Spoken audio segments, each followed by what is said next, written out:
In what sense is our society male-dominated? The fact that the vast majority of wealth is owned by men, the vast majority of capital is owned by men. Women do more unpaid labor. The proportion of people who are seriously disaffected are men.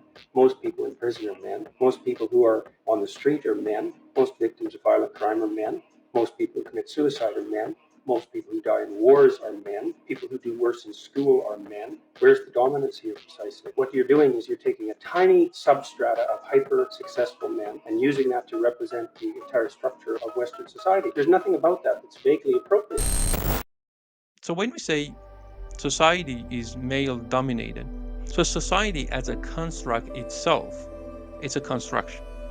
Now, most of the constructions so far have been built by men. So therefore, it is not very unlikely that this construction, society, this construct is constructed by mostly men too. At the same time, then we can argue that no, look, women have been enormously influencing the way that the society is being built, particularly because of a very unique role that they play, which is to give birth and raise kids. So all of these men that are coming out and they are behaving or misbehaving according to these ladies are the production of women.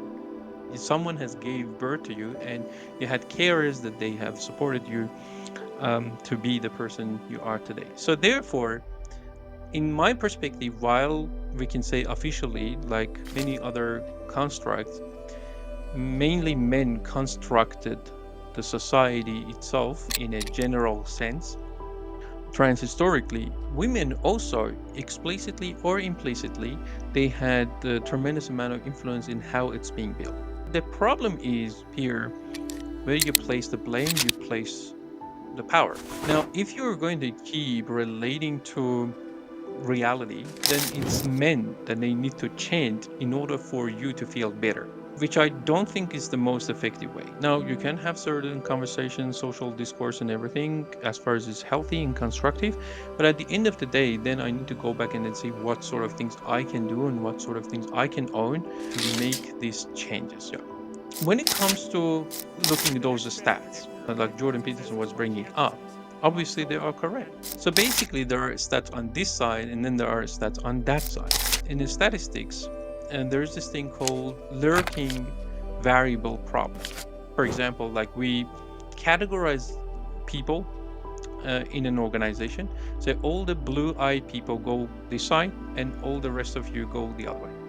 And then we take an average income being earned by these two different groups. And then we realize that, oh, blue-eyed people are having a much bigger amount of income. And then you're going to extract out of that data, you're going to extract that, oh, therefore, there's injustice here, discrimination, and blue-eyed people are getting paid more, which is ridiculous. Like in the statistics, you need to learn. I mean, it's a basic level understanding of not to abuse data when you're extracting information. So having said all of these things, and we know that there are these lurking variables, so we need to pay attention to them. Like with what Jordan Peterson was saying, I think there is this thing that I can add to that. Most men are actually invisible. So if you are a woman in a society, even if you're not up to like the conventional standards or the most beautiful fit lady, you're going to still receive lots of attention.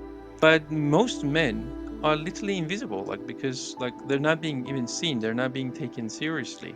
Throughout the history was sort of the same. Yeah. So what is being seen in a historical narrative was there were always a group of highly powerful people oppressing everyone who happens to be men. See, like you can always find exceptions, yeah, and you can always go to this with any polarizing views or any categorization of people. You can create controversies and, like you want to win the argument.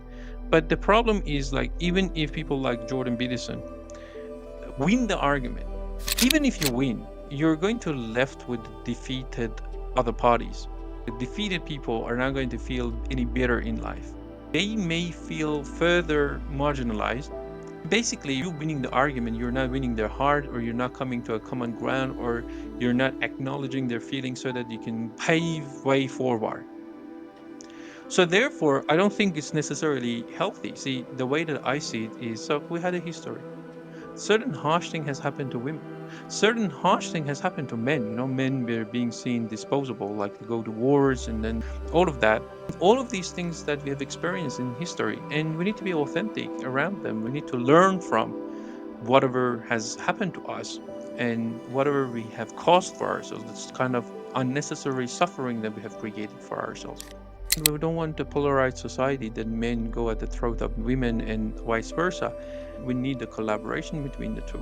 If we care about family, if we care about the next generations, if we care about intimacy, love, the joy that comes out of it.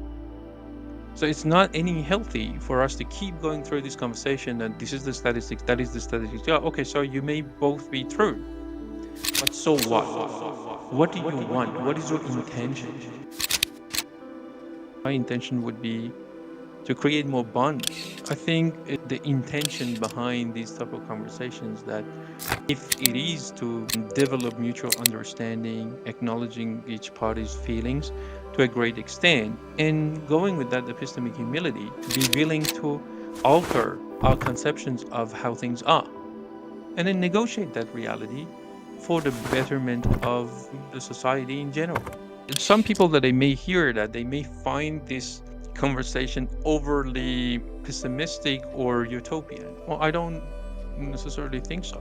If you see relatively successful couples that they live together, we see the environments being created due to effective way of leadership, creating cultures that welcoming the different views, and they leverage that diversity, genuine diversity, not just tokenism, that is being created by having different people from different background and different perspectives.